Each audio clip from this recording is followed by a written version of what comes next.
বিদায় বেলা কবু নাহি করতে হয় অভিযোগ, ওদের ওই দুর্নীতি, ওদের জন্যই ম্যাচ হেরেছি।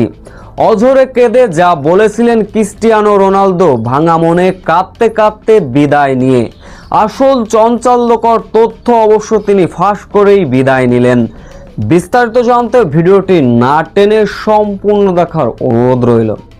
নেইমার জুনিয়রের পর এবার চোখের জলে আন্তর্জাতিক ফুটবলের সব থেকে বড় মঞ্চ থেকে বিদায় জানালেন সর্বকালের অন্যতম সেরা ফুটবলার ক্রিস্টিয়ানো রোনালদো। ক্যারিয়ার জুড়ে হয়তো দলকে দিতে পারেননি কিছু, তবে নিজের নামের খাতায় ছিল অসংখ্য রেকর্ড, যা করতে পারেননি লিওনেল মেসি থেকে নেইমার জুনিয়ররা। এককভাবে হয়তোবা নিজেই একটা শিরোপা ক্রিস্টিয়ানো রোনালদো।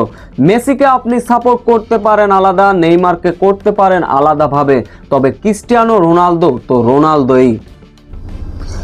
স্পেনের সঙ্গে শুরু থেকেই ম্যাচটি ছিল টান টান উত্তেজনা, তবে স্পেনের জমাট রক্ষণ, নিখুঁত ফুটবল কৌশলের কাছে শেষ পর্যন্ত ভাঙতে পারেনি পর্তুগাল তাদের গোলের রেকর্ড।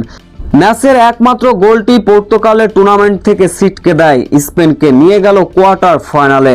তবে গোল খাওয়ার ঠিক আগ মুহূর্তে ঘটেছিল রেফারির এক ধরনের ভুল আর এক ধরনের দুর্নীতি। যখন কিনা পর্তুগাল গোলটি খেলো, ম্যাচের বয়স 90 মিনিট। পর্তুগিজ থেকে স্পেনের ফুটবলাররা পায়ে পায়ে বল লাগলো, পড়ে গেলেন দুইজনই। হয়তো ভেবেছিলেন ওই পর্তুগিজ থেকে স্পেনের ফুটবলাররা হয়তোবা বাঁশি বাজিয়ে দিবেন মাঠে থাকা রেফারি। কিছুক্ষণ পরে খেলা চালিয়ে যেতে বললেন মাঠে থাকা রেফারি। কিন্তু প্রশ্ন হচ্ছে এখন, যখন ওই বলটা টেনে নিয়ে পর্তুগালের ফুটবলার গোল করলেন, কিন্তু তার আগ মুহূর্তে বাঁশি বাজাতে পারতেন রেফারি। ঠিক এমনটাই মতামত জানিয়েছেন ম্যাচ হারের পরে ক্রিস্টিয়ানো রোনালদো। তিনি কেন বললেন না যে এতক্ষণ পরে খেলা চালানোর মানে কি ছিল রেফারির?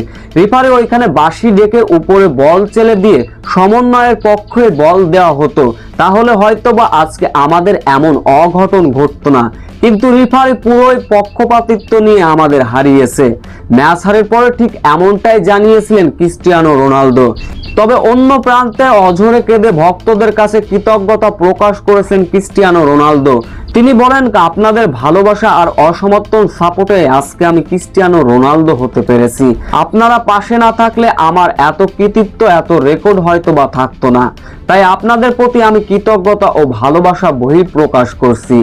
ম্যাচ হেরে ঠিক এমনটাই রেফারিকে দূষিয়েছিলেন এবং ভক্তদের কৃতজ্ঞতা বহিঃপ্রকাশ করেছিলেন ক্রিস্টিয়ানো রোনালদো। সো ভিউয়ার্স, এ বিষয়ে আপনাদের কি মতামত? ক্রিস্টিয়ানো রোনালদোর এমন কান্না আর এমন বিদায় আপনারা কি সত্যি মেনে নিতে পারছেন? অবশ্যই আপনাদের মূল্যবান কমেন্টটি করে যাবেন। আর ক্রিস্টিয়ানো রোনালদো ফুটবলার হিসেবে কেমন ছিলেন, একজন ব্যক্তিত্ব হিসেবে কেমন ছিলেন, ভালো ছিলেন নাকি খারাপ ছিলেন?